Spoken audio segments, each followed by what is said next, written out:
Hola, ¿cómo están? Muchísimas gracias por estar acompañándome aquí en este webinar en el cual platicaremos acerca de la alimentación complementaria, cómo poder integrar todas las nuevas estrategias o las estrategias ya bien conocidas que deben de colocarse o deben de hacerse de forma oportuna para promover un adecuado desarrollo. Mi nombre es Rodrigo Vázquez Frías, soy gastroenterólogo y nutriólogo pediatra del Hospital Infantil de México Federico Gómez y de verdad es un placer para mí que ustedes se encuentren aquí conmigo. Es muy importante recordar que hablar de alimentación complementaria es un tema que a la vez es sencillo, pero que reviste mucha confusión. Seguimos tomando en cuenta muchas cuestiones tradicionales que, si bien es cierto, forman parte de la cultura y es algo importante a tomar en cuenta, muchas de las recomendaciones que se solían hacer en cuanto a la alimentación complementaria no estaban basadas en evidencia científica, a diferencia de lo que tenemos actualmente, en la cual cada vez más estamos teniendo información que nos permite adaptar y adoptar nuevas tendencias basadas en la nutrición, basada en evidencias. ¿Cómo empieza todo esto? Hay que recordar que para ustedes ya es demasiado conocido el hecho de que los primeros 1000 días de vida es una ventana de oportunidad para poder hacer bien las cosas. Y dentro de estos 1000 días, que ustedes saben perfectamente que contemplan el tiempo de embarazo y los 2 primeros años de vida, pues estamos hablando precisamente de que la alimentación o los fenómenos de nutrición que se den durante este tiempo van a ser sumamente importantes y que si lo hacemos bien vamos a poder entregar generaciones de niños y posteriormente de adultos que sean más sanos, que tengan un mejor crecimiento, un mejor desarrollo y con menor riesgo de enfermedades. Y la nutrición es uno de los puntos o de las formas más eficaces para poder asegurar este adecuado crecimiento y desarrollo. Sin embargo, si no hacemos las cosas de la forma más adecuada, corremos el riesgo de que el crecimiento se pueda ver comprometido y por lo tanto se tenga mayor riesgo de algún otro tipo de enfermedades. Entonces es sumamente importante tomar en cuenta que la nutrición forma parte de todo este esquema que yo tengo que hacer en los primeros 1000 días de vida. La leche materna es suficiente para alimentar a los niños en los primeros 6 meses de vida y es la mejor forma de comenzar la alimentación de todos los niños del mundo. Son extremadamente muy pocas las contraindicaciones para que yo pueda dar leche materna y debo de hacer el mayor de los esfuerzos para lograr que todos los niños del mundo reciban leche materna. Está completamente demostrado que los niños alimentados con leche materna tienen mejor preparación en su cuerpo para poder enfrentarse a las vicisitudes que se presentan en el mundo posterior. Sin embargo, la leche materna no es suficiente para estos primeros 1000 días de vida, es decir, yo no puedo alimentar a un niño hasta los 2 años de vida con pura leche materna y como ustedes pueden ver en el gráfico, hay un espacio, hay una brecha desde el punto de vista nutricional, desde el punto de vista calórica al menos, en la cual la leche materna, más o menos a partir del 6º mes, es insuficiente para poder cubrir todas las necesidades o todos los requerimientos nutricionales, específicamente los calóricos. Y esta brecha de energía tiene que empezar a ser complementada con la alimentación. De ahí el nombre de alimentación complementaria. Estamos complementando a la lactancia materna. De tal forma que esa es la principal razón por la cual yo tendría que empezar una alimentación complementaria aproximadamente a partir de los 6 meses de vida. Esta alimentación que se hace a partir de los 6 meses de vida, entramos a uno de los primeros puntos. ¿Cuándo debe de ocurrir la alimentación complementaria? Y si nosotros seguimos las indicaciones que hace la Organización Mundial de la Salud, nos dice que la alimentación complementaria tiene que hacerse a partir de los 6 meses de vida. Ojo, esto es un punto de recomendación de política pública a nivel mundial. Sin embargo, la alimentación complementaria con todas las aristas y todos los aspectos tiene que verse regionalizada o individualizada y va a cambiar de región geográfica a región geográfica. La alimentación complementaria como tal, entonces ya la definimos como es la introducción de alimentos diferentes a la leche materna, Pero el punto que tiene que quedar claro es que yo tengo que regionalizarlo y tengo que individualizarlo hacia la realidad en el mundo en donde yo estoy viviendo. Ya les había comentado, la Organización Mundial de la Salud es muy clara al decir que esta tiene que empezar a partir de los 6 meses de vida, tomando en cuenta dos aspectos fundamentales. El primero de ellos es que la leche materna cubre los requerimientos nutrimentales y segundo, con esto yo logro disminuir de forma muy importante el riesgo de enfermedades gastrointestinales sobre todo, pero de algunos otro tipo de enfermedades, con el hecho de utilizar esta lactancia materna exclusiva en los primeros 6 meses de vida. Sin embargo, sabemos que es una realidad que hay sitios, inclusive recomendaciones de posiciones de otras organizaciones, como es el caso de la Sociedad Europea de Gastroenterología, Hepatología y Nutrición Pediátrica, la cual establece que inclusive podría considerarse el inicio de esta a partir de los 4 meses de vida. Es decir, tenemos ahí un intervalo de entre 4 y 6 meses de vida para poder iniciar esta alimentación complementaria. Ha habido diversos estudios, la verdad es que si yo me voy a buscar en revisiones, haciendo una revisión sistemática para ver cuáles son las mejores formas, o sea, qué es lo más conveniente, si empezar entre los 4 o a los 6 meses, la verdad es que todavía no lo tenemos demasiado claro. ¿Cuál es la evidencia? Pues sí, basado en recomendaciones, tendríamos que empezar a los 6 meses. Sin embargo, como ustedes pueden identificar en esta revisión sistemática en la cual se comparó la información que se tiene sobre aquellos que inician a los 4 y a los 6 meses, buscando ensayos clínicos controlados en los cuales uno de los objetivos haya sido revisar esto, se observó, como identifican ustedes en el cuadro, que del lado izquierdo ustedes pueden observar cómo están los valores de anemia, por así decirlo, de hierro y de la ferritina en países los cuales tienen, que son de primer mundo, y en la parte derecha en aquellos en los cuales son países en vías de desarrollo, que básicamente corresponde a un estudio que se realizó en Honduras. ¿Qué es lo que arrojó esta revisión sistemática? Que tenemos muy poca información, pero que parece ser que sí existen diferencias entre los países, que probablemente, específicamente en cuestiones de hierro y probablemente en otros micronutrimentos, podría verse cierto beneficio de empezar la alimentación complementaria a partir de los 4 meses, obviamente con alimentos que contengan un alto contenido de hierro. Pero esto todavía no se encuentra completamente bien establecido, pero pareciera que no está tan errado en ciertas condiciones, sobre todo de Latinoamérica, correspondiendo a nuestra realidad, el que pudiéramos comenzar con alimentación complementaria, con alimentos ricos en hierro, para tratar de disminuir esta brecha en el contenido de hierro que se presentan en una gran cantidad de niños. Uno de los puntos también que apoyaría, o que más bien que no desvirtuaría el hecho de empezar a partir de los 4 meses, tendría que ver con que no hay un mayor riesgo de sobrepeso y obesidad, y eso es algo que durante mucho tiempo se argumentaba, que el hecho de empezar la alimentación complementaria de forma temprana podría incrementar el riesgo de sobrepeso y obesidad. Ojo, por de forma temprana jamás estoy hablando que vamos a empezar antes de los 4 meses de vida, pero el hecho de empezarlo a partir de los 4 meses de vida no conlleva mayor riesgo de sobrepeso o obesidad, que ha habido esas conductas en algún momento por parte de los profesionales de la salud de pensar que si un niño está con tendencia a cierto sobrepeso, he visto las dos cosas, o que lo inician antes, o que lo inician o que retrasan la introducción de la alimentación complementaria. Hasta el momento, basado en la mejor información que tenemos, esto no tiene mayor impacto. Es decir, empezar a partir de los 4 o a partir de los 6 meses no tiene mayor impacto sobre el riesgo de sobrepeso y obesidad.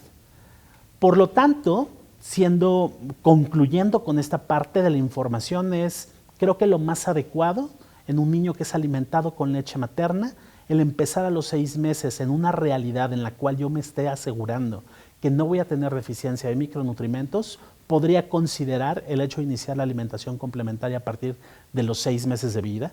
Sin embargo, tampoco vería con recelo o con mayor problema el hecho que pudiera iniciarse un poco antes, con el objetivo de cubrir estos requerimientos de estos micronutrientes, específicamente hierro y zinc. Ahora bien, la alimentación complementaria reviste varios aspectos y varios puntos importantes y ha sido motivo de debate y de controversia en las últimas décadas. ¿Con qué alimento empiezo? ¿En qué momento empiezo? ¿Cómo lo empiezo? ¿Cuál es la característica? ¿Cómo lo debo de hacer? ¿En la mañana, en la tarde, en la noche? ¿Cuántos alimentos? Y nos hemos llegado de una gran cantidad de preguntas que muchas de ellas todavía no tenemos una respuesta basada en la mejor evidencia o en la mejor nutrición basada en evidencias. De tal forma que muchas de estas cosas han sido o se han derivado de cuestiones de consensos de expertos. ¿Qué sabemos realmente ahorita? Y un punto muy importante es que la alimentación complementaria es todo un proceso y toda una metodología. Existe lo que se llama el método tradicional, que no me encanta el nombre porque podría llegar a demeritarlo. En realidad sí es un método tradicional, pero estamos hablando de lo que es el método perceptivo. La alimentación complementaria debe ser perceptiva. ¿Y qué quiere decir eso?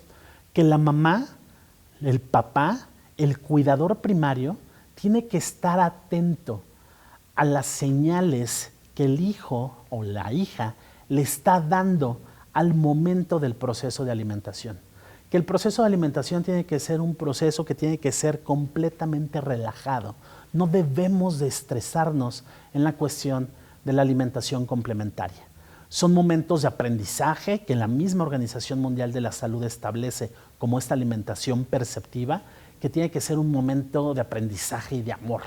Es decir, debemos de hablarle a los niños, estar relajados, mantener la atención en ellos, mirarlos a los ojos, irlo alimentando de forma despacio, ¿no? Pausadamente, de forma paciente, animándolos a comer, pero de ninguna forma obligarlos a comer.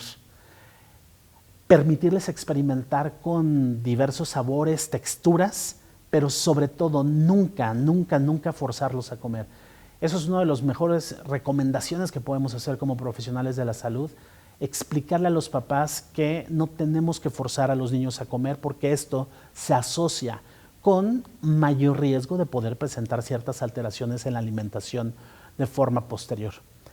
Una de las modas que ya tiene unos años que anda circulando, que tiene que ver con la alimentación guiada por el niño, lo que es el baby-led weaning, o en su modificación de un tipo de los estudios que fue en su momento el BLIS, pero que quiere decir que aquí dejamos un poco más en el niño la decisión de qué es lo que puede y quiere comer. Se había pues vendido un poco con que esta alimentación, este enfoque dirigido por el bebé, promovía mayor autorregulación y la verdad es que derivado de los estudios que tenemos actualmente, esto no es cierto. No tenemos evidencia hasta el momento que el niño se autorregule y prevenga el riesgo de sobrepeso y de obesidad en los lactantes. Hasta el momento no hay evidencia contundente que pueda apoyar esta situación. Y es un punto muy importante que me gustaría aclarar. No es que esté peleándose lo que es la alimentación perceptiva o el método tradicional, ¿no? que está propuesto y está implementado a través de la Organización Mundial de la Salud desde hace varias décadas, y que sea una competencia o que sea algo completamente diferente o una alternativa a eso del baby-led weaning. Hay que recordar, como les había comentado, la alimentación perceptiva va más allá de la forma en como yo le estoy presentando el alimento. Tiene que ver con cuestiones de tiempos, de momentos, de estar viendo cuáles son las señales de saciedad, cuáles son las señales en el cual el niño está, cómo está experimentando. Y también tiene que ver con cuestiones de sabor y de textura. Baby-led weaning lo único que modifica es en las cuestiones de textura probablemente y en cuanto a cuestiones de qué tanto yo le voy a estar ofreciendo. Como les había comentado, esta información acerca del baby-led weaning o lo que es la alimentación dirigida por el bebé ha ido evolucionando. De hecho, uno de los últimos estudios que pone como el niño que está alimentado con la cuchara, porque quieren poner baby-led weaning versus alimentación con la cuchara, en cierta forma lo ponen como que está asociado con incremento en la ganancia de peso, como ustedes pueden identificar en este estudio, que es un estudio observacional, no es un ensayo clínico, simplemente es una corte que vieron y le dieron seguimiento y se dieron cuenta que aquellos niños que eran alimentados con la cuchara o sea, en la cual la mamá o el familiar, el cuidador es el que decide cómo le está dando, pero ojo, tiene que estar viendo las señales de saciedad del niño, a diferencia de que el niño él solito vaya agarrando los alimentos. Se observó que aquellos que eran alimentados con cuchara tenían estadísticamente al menos una zeta de peso mayor con respecto a los que eran alimentados con el método con el baby led weaning. Sin embargo, cuando yo veo esto y tomo en cuenta el índice de masa corporal, es decir, lo contrasto junto con la talla, que es mucho más objetivo, vemos que no hay grandes diferencias, de tal forma que no debemos de caer en tendencias y mucho menos de caer en ciertas tendencias de títulos, en ciertos estudios en los cuales de repente pudieran guiarnos o desorientarnos hacia lo que estamos. Creo que tenemos que hacer nutrición basada en evidencia y hasta el momento el único ensayo clínico controlado que compara estos dos tipos de forma de poder dar esta alimentación no demostró que existiera un incremento en el índice de masa corporal independientemente de cuál haya sido la estrategia. Lo único que se observó es que los niños que tenían esta introducción, ¿no? Esta alimentación guiada por el niño, tenían a los 2 años de edad un mejor comportamiento alimentario, es decir, eran un poquito menos quisquillosos, remilgosos, picky eaters, ¿no? O sea, tenían menos aversiones, pero esto todavía se tiene que corroborar con una mayor cantidad de estudios. Tal forma que el mensaje es hagamos o enseñemos que se tiene que hacer una alimentación complementaria perceptiva y que este enfoque de introducir los sólidos es algo que hacemos desde hace mucho tiempo.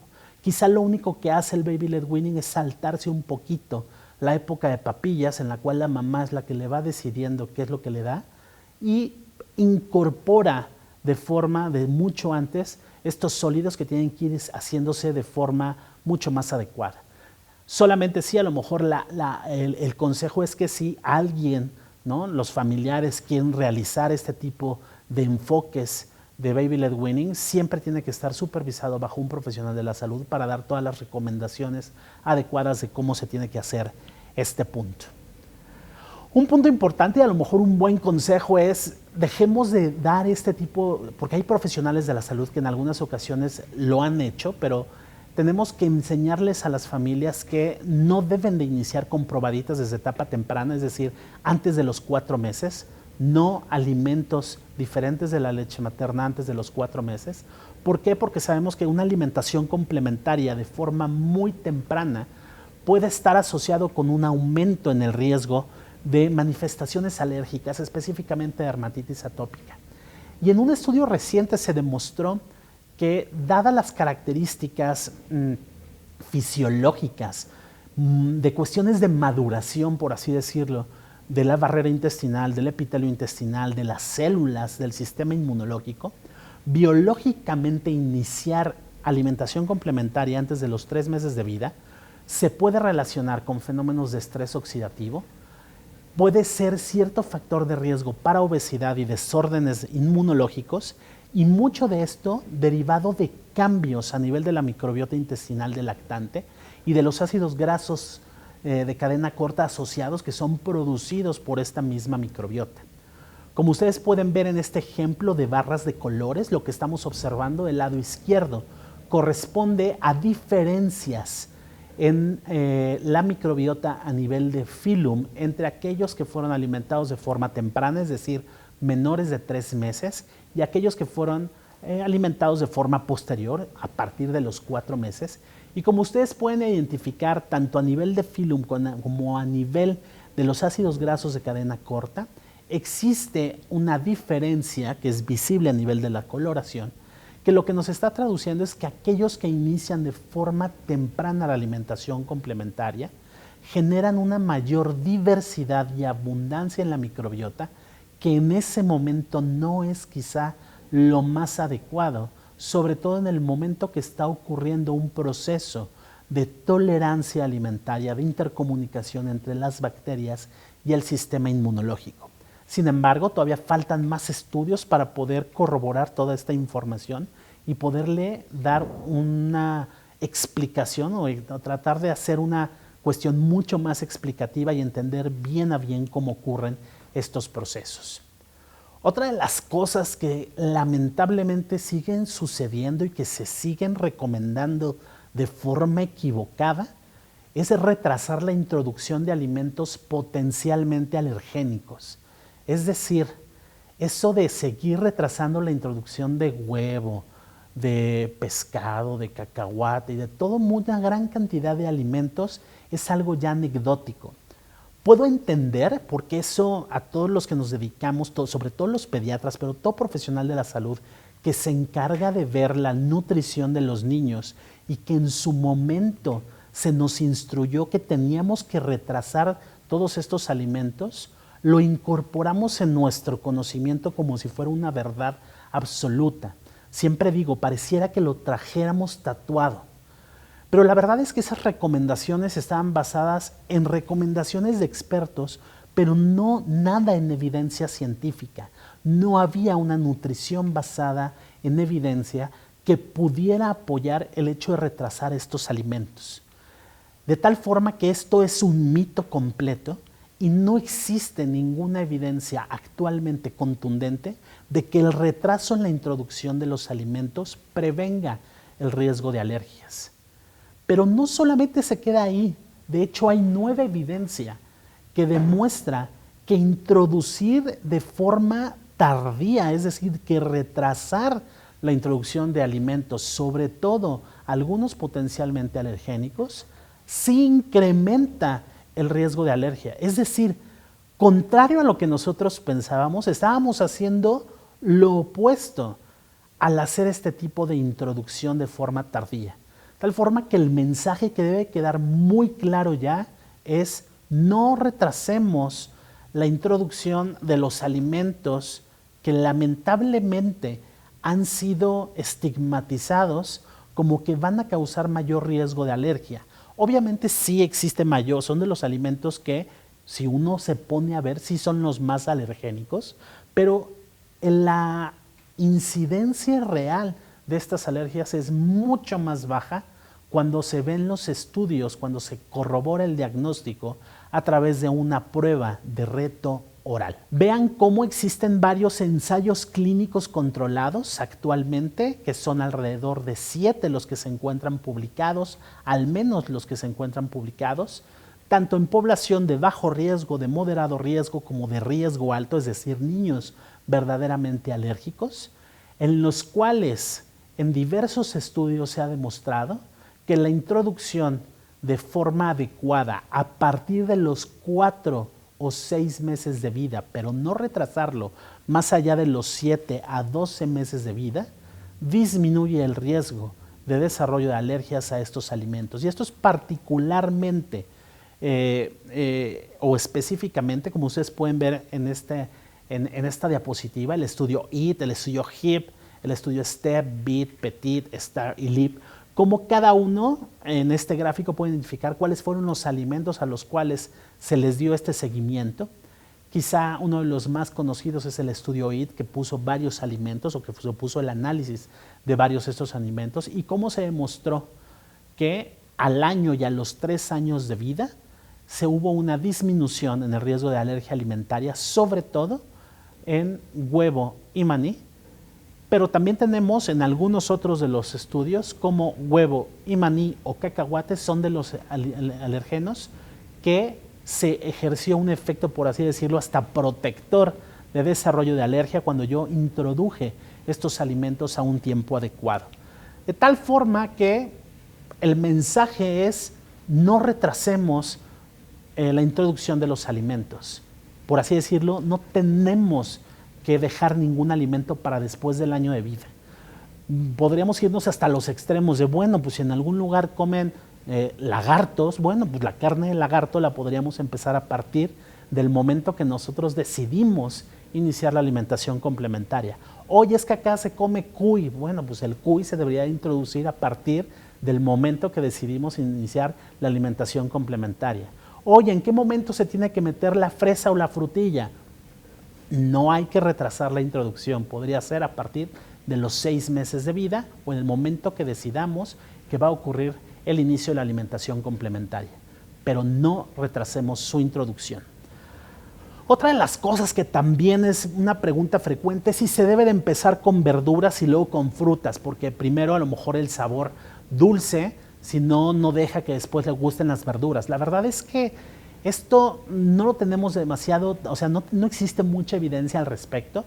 Lo que sabemos es que la predisposición de todos los humanos, o de la inmensa mayoría de los humanos, por el sabor dulce es algo innato, es algo que traemos y que solemos tener.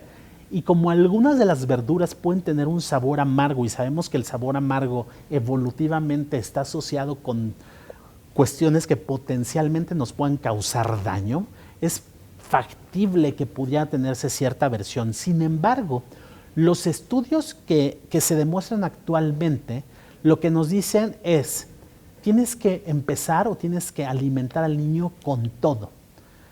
Debes de dar una alimentación que sea diversa, y existen diversas estrategias para entender este punto, que a lo mejor en niños mayores queda un poquito más claro, pero que tenemos que, precisamente durante este periodo de la alimentación complementaria, aspirar a cada vez más parecernos o poder lograr lo antes posible a este tipo de esquemas. Y es por eso que existen las cuestiones de las pirámides nutricionales, en las cuales están incluidos cuáles son los alimentos o los diferentes alimentos, o algunas otras estrategias como es el plato del bien comer, que está en México, pero que en muchos otros lados es muy parecido, en el cual identificamos claramente cómo la alimentación tiene que ser diversa, tiene que existir de los diferentes grupos de alimentos. De tal forma que el mensaje es, tienes que hacer la alimentación diversa, inclusive desde etapas tempranas de la alimentación complementaria. Por etapas tempranas no estoy diciendo jamás antes de los 4 meses, estoy refiriéndome a que a lo mejor si tú decides iniciar tu primer alimento o recomendar el primer alimento, una verdura, adelante, está bien. Pero no significa que te tienes que quedar todo un mes alimentando a ese niño con puras verduras, sino que en este esquema podrías ir rotando, bueno, una verdura, después me voy a una fruta, un producto de origen animal, un cereal o un tubérculo, regreso a otra verdura, puedo repetir otra verdura, después irme a otra fruta, es decir, ir ofreciendo de los 4 grupos de alimentos con el objetivo de que al final, inclusive del primer mes, entre los 6, el momento que cumplió 6 meses y el momento que llega a los 6 meses 29 días, tú ya hayas podido introducir en ese niño de todos los grupos al menos entre 10 y 15 alimentos diferentes. ¿Ven? Entonces, dentro de los cuales, si yo ya introduje estos 15 alimentos, bueno, pues a lo mejor 3 o 4 fueron verduras, 3 o 4 fueron frutas, fueron 3 cereales y a lo mejor otros 3 productos de origen animal. Es decir, la alimentación ya es mucho más diversa. El mensaje es claro, no pasemos meses de verduras, meses de frutas y después meses de cereales y después meses de productos de origen animal. Tenemos que ir introduciendo todos de forma diversa. Otro de los puntos es las frutas ácidas, como el limón, como la frutilla o la fresa, ¿se deben ofrecer después del año de vida? Pues la respuesta es no, nuevamente, no hay que retrasar ningún alimento. Todas estas frutas que son cítricas o que son ácidas, inclusive favorecen la absorción de hierro y no suponen un incremento en el riesgo de alergia o en el riesgo absolutamente de nada. Y hablando de esto, es una buena idea dar alimentos que contengan una buena fuente de hierro y de zinc. Ya les comentaba que en algunos países en los cuales la alimentación complementaria demostró una eficacia cuando se empezaba de forma a partir de los 4 meses, sobre todo era en mejorar los niveles de hierro, los niveles de ferritina y la frecuencia de estas anemias. Hay muchos alimentos en los cuales son buena fuente de hierro y de zinc, sin embargo, para yo poder alcanzar las cantidades de hierro, tendría que comer cantidades muy grandes de brócoli, cantidades muy grandes de ciertas semillas. Cuando yo me voy a identificar cuáles son los valores que yo necesito de requerimientos, por ejemplo, de hierro, supongamos ahí, está más o menos el target que yo tengo que darles como de 9, alrededor de 9, pero está entre 6, inclusive el máximo hasta 40, pero es muy elevado. Yo podría, a través de ciertos alimentos, llegar a este nivel. Como ustedes pueden observar, El hígado de pollo es un alimento en el cual yo podría estar introduciendo de forma adecuada, es decir, a partir del 6º mes de vida. Y con un solo alimento, es decir, con 100 gramos de hígado de pollo, yo podría estar dando 11 miligramos de hierro y que sería una muy buena forma de poderlo obtener. Otra también muy buena es a partir de un cereal que tenga que estar fortificado, es un punto muy importante. Un cereal infantil en solo 30 gramos, por ejemplo, estamos dando la mitad de lo que necesitaría de hierro en ese día, en una sola porción de 30 gramos. De tal forma que estos alimentos podrían ser considerados, o podría ser una muy buena idea, que estén considerados como los primeros alimentos que formen parte de la alimentación complementaria y que yo esté dando de forma rutinaria. Probablemente no le estoy diciendo que le vamos a dar hígado de pollo todos los días, pero una vez cada 15 días, una vez cada 3 semanas podría ser una buena alternativa, porque hay que considerar que también tiene otros componentes que a lo mejor no se deben de comer en exceso, pero un cereal infantil que se encuentra fortificado podría ser una buena idea al respecto. Otro de los puntos que nos dicen es, oye, tengo que darle un nuevo alimento cada 2 o 3 días, ¿no? Y eso en algunas ocasiones se sigue así como una doctrina muy en específica. Se argumenta que se tiene que dar así para ver cuáles son las reacciones adversas que se presentan, y estoy de acuerdo. El punto es que durante mucho tiempo se trasladó a que era un espacio que servía como para ver si tenía alergia o no. Hay que recordar, no es una clase de alergias ni mucho menos, pero que las manifestaciones alérgicas pueden ser inmediatas o pueden ser tardías. Y si yo verdaderamente estuviera pendiente de manifestaciones tardías, pues me tendría que introducir un alimento casi cada 2 o 3 semanas, cosa que no vamos a hacer. Muchas de estas recomendaciones, la verdad es que también fueron resultado de consenso de expertos, es decir, no tenemos información que valide que yo tenga que estar introduciendo cada 2 o 3 días, tal forma que esto es un mito, pero también ofrece cierta cuestión de realidad. Si yo me voy, por ejemplo, a las recomendaciones de la Asociación Americana de Pediatría en el 2014, puedo identificar que ahí me decía, es que tengo que introducir cada nuevo alimento cada 3 o 5 días.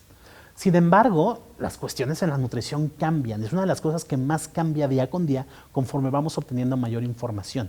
Y en la actualización del Manual de Nutrición del 2019, podemos identificar claramente cómo ya no hacen referencia al número de días, simplemente te dicen, oye, con el objetivo de identificar reacciones adversas, vale la pena que el alimento lo estés dando pues varios días, pero que incluyas una alimentación mucho más diversa.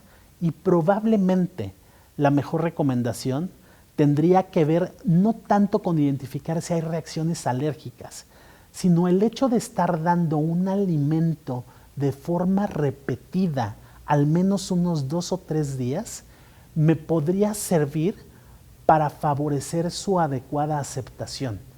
Porque es frecuente que cuando están dando cierto alimento la primera, la segunda, la tercera vez, la mamá o el familiar note cierta, pues podría ser como rechazo en el alimento, pero no podemos hablar de que un alimento no es adecuadamente aceptado, sino es hasta después de 10 o 12 veces que yo he estado aceptando o ofreciendo este tipo de alimento, de tal forma que es una buena idea insistir en los alimentos que aparentemente no han sido tolerados antes de que yo pueda decir que ese alimento no le gusta, y sobre todo explicarle a los papás que las preferencias de los papás no tenemos que transmitírselas o que pasárselas a los niños, porque es frecuente que al papá que no le gusta el aguacate va a decir que el niño le hizo feo al aguacate. Entonces hay que tratar de explicarles que no tendríamos que trasladar nuestras propias fobias o nuestras propias preferencias a los niños.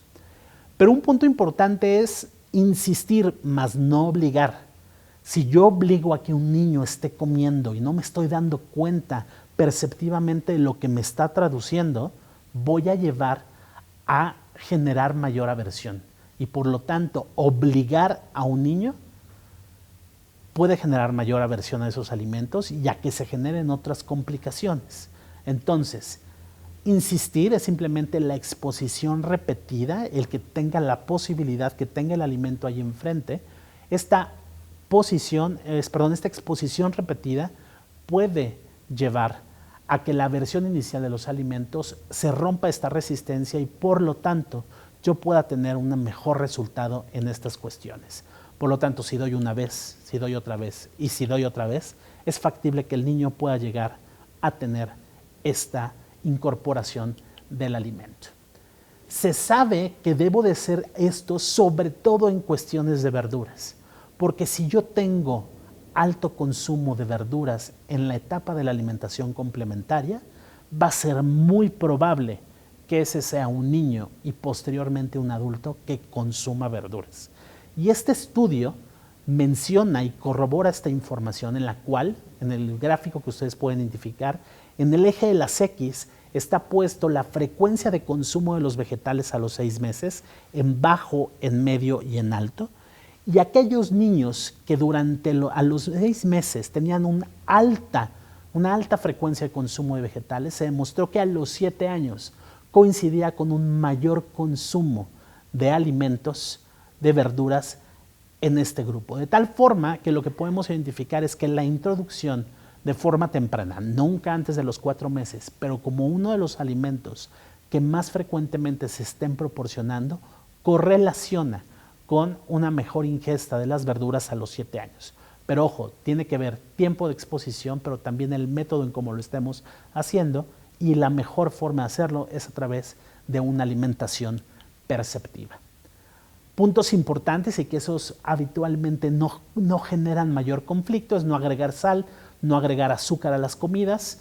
Ojo, muchos de los alimentos ya contienen sodio de forma natural y estos alimentos, cuando abusamos de la sal o del azúcar, puede verse modificado el umbral para los sabores dulces y salados y por lo tanto potencialmente llegar a cambios en las preferencias. Otra de las cosas tiene que ver con, oye, es que las papillas o compotas, dependiendo de cómo le digamos en cualquier parte, de fruta en caseras son mejores que las comerciales. Y bueno, pues en esencia sí, la alimentación mientras más natural, orgánica y más inclusive de cocina tradicional se tenga, va a ser mucho mejor.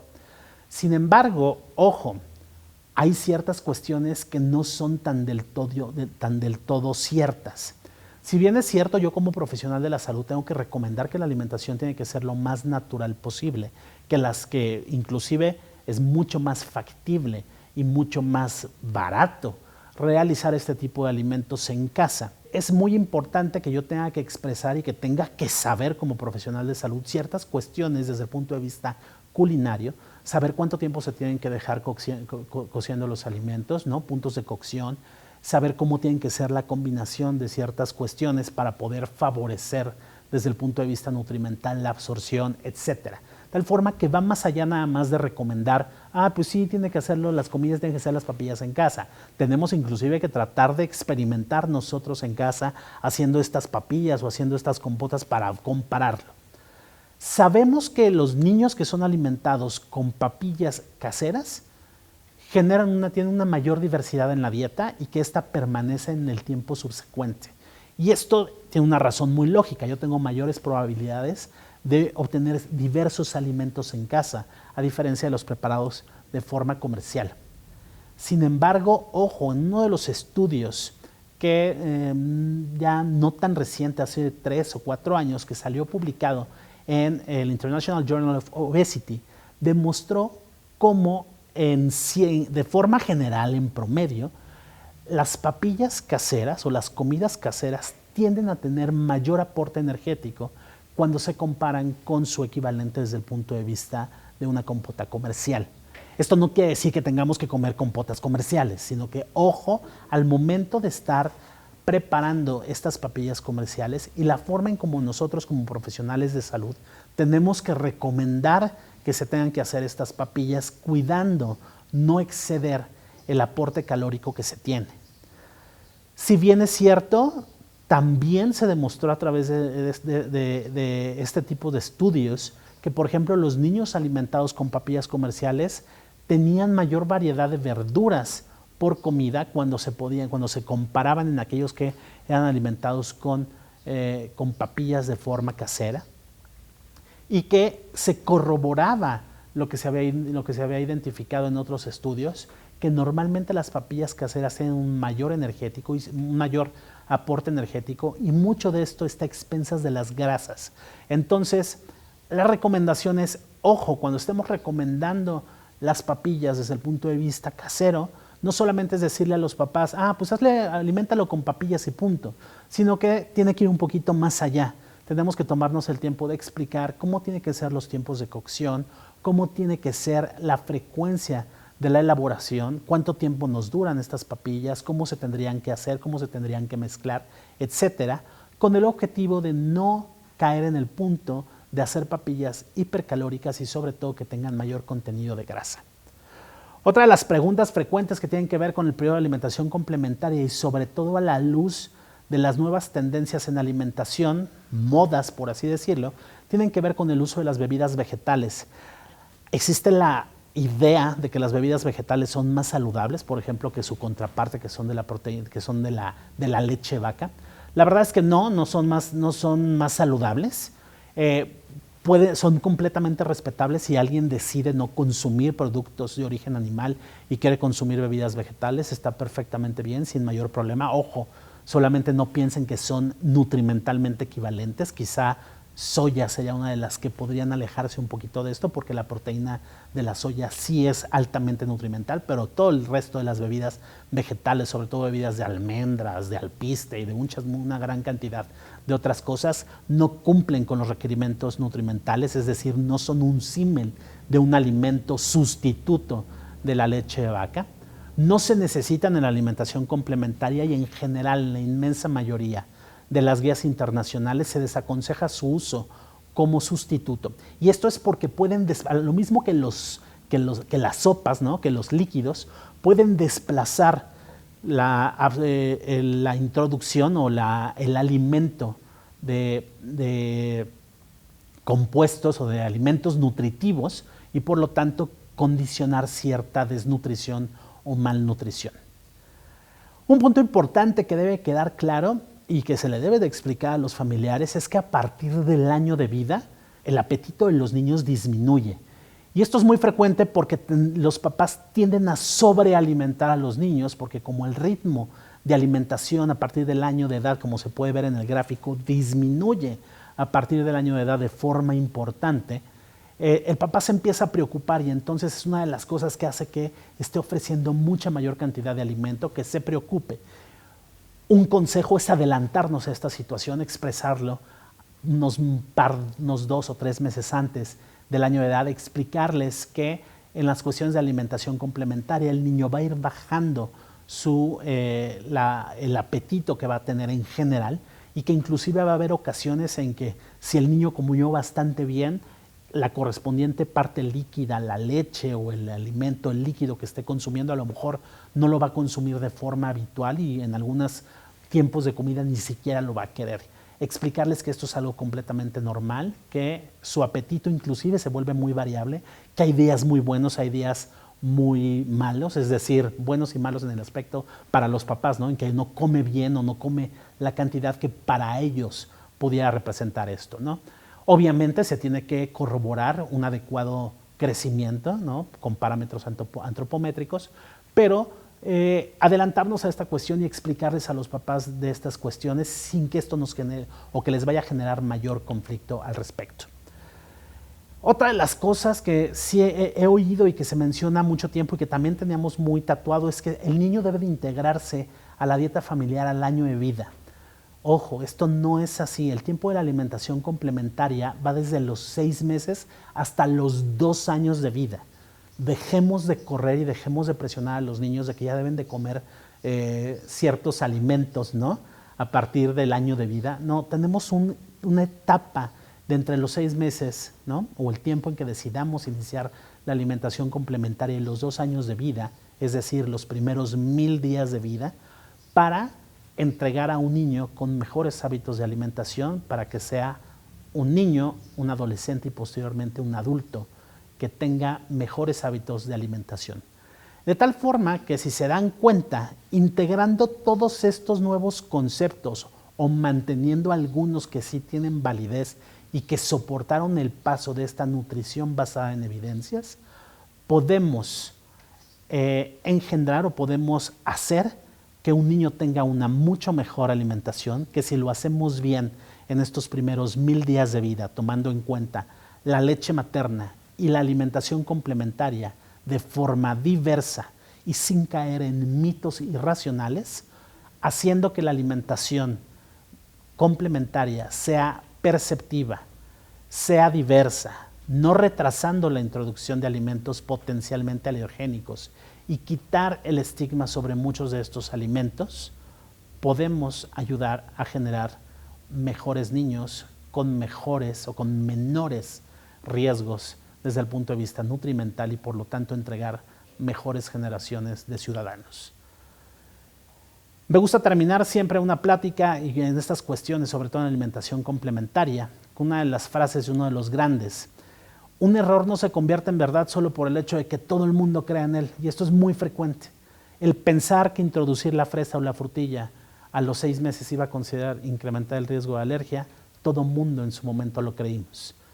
La nutrición basada en evidencias nos demuestra lo contrario y por lo tanto tenemos que luchar a veces en contra de muchos que tienen todavía ese error y que piensan que es su realidad.